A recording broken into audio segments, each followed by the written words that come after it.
Thank you very much. Good afternoon. Thank you. I'm here today to talk about our relationship with China and several new measures to protect American security and prosperity. China's pattern of misconduct is well known. For decades, they've ripped off the United States like no one has ever done before. Hundreds of billions of dollars a year were lost dealing with China, especially over the years during the prior administration. China raided our factories, offshored our jobs, gutted our industries, stole our intellectual property, and violated their commitments under the World Trade Organization. To make matters worse, they are considered a developing nation, getting all sorts of benefits that others, including the United States, are not entitled to. But I have never solely blamed China for this. They were able to get away with the theft like no one was able to get away with before because of past politicians and, frankly, past presidents. But unlike those who came before, my administration negotiated and fought for what was right. It's called fair and reciprocal treatment. China has also unlawfully claimed territory in the Pacific Ocean, threatening freedom of navigation and international trade. And they broke their word to the world on ensuring the autonomy of Hong Kong.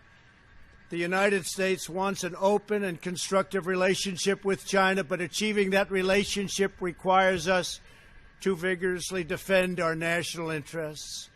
The Chinese government has continually violated its promises to us and so many other nations. These plain facts cannot be overlooked or swept aside. The world is now suffering as a result of the malfeasance of the Chinese government.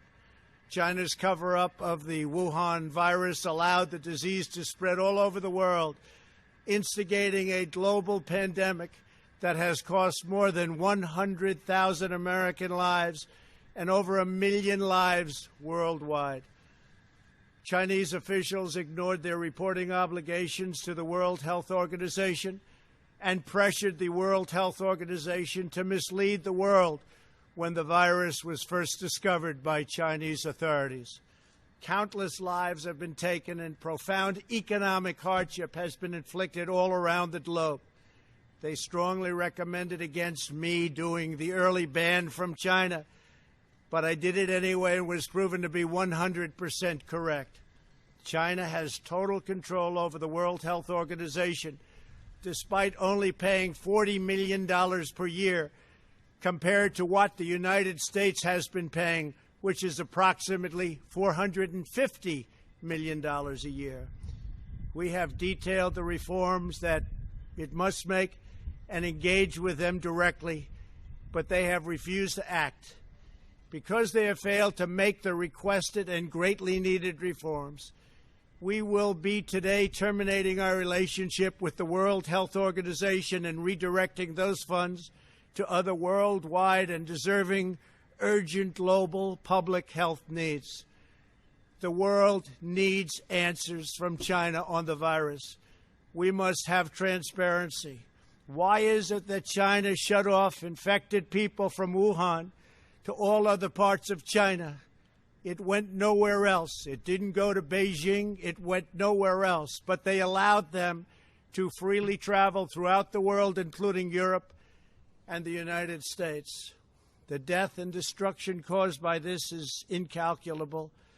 We must have answers, not only for us, but for the rest of the world. This pandemic has underscored the crucial importance of building up America's economic independence, reshoring our critical supply chains, and protecting America's scientific and technological advances. For years, the government of China has conducted illicit espionage to steal our industrial secrets, of which there are many. Today, I will issue a proclamation to better secure our nation's vital university research and to suspend the entry of certain foreign nationals from China who we have identified as potential security risks. I am also taking action to protect the integrity of America's financial system, by far the best in the world. I am instructing my Presidential Working Group on Financial Markets to study the differing practices of Chinese companies listed on the U.S. financial markets with the goal of protecting American investors.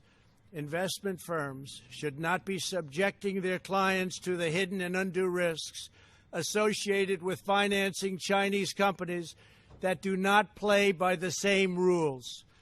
Americans are entitled to fairness and transparency.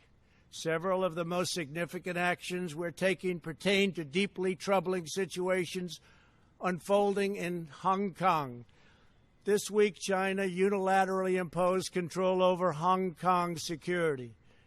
This was a plain violation of Beijing's treaty obligations with the United Kingdom in the Declaration of 1984 and explicit provisions of Hong Kong's basic law. In every decision, I will continue to proudly defend and protect the workers, families, and citizens of the United States of America. Thank you very much. Thank you.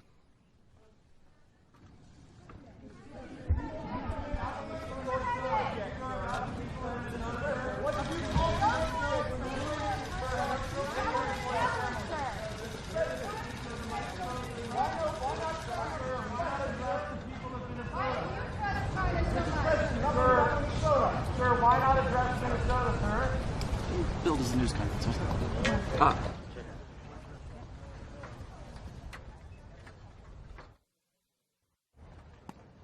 not a press conference. Yeah, what happened to press conference?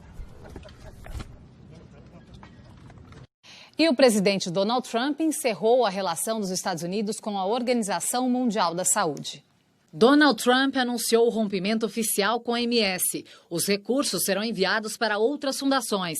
Ele já havia congelado o repasse de verbas há algumas semanas.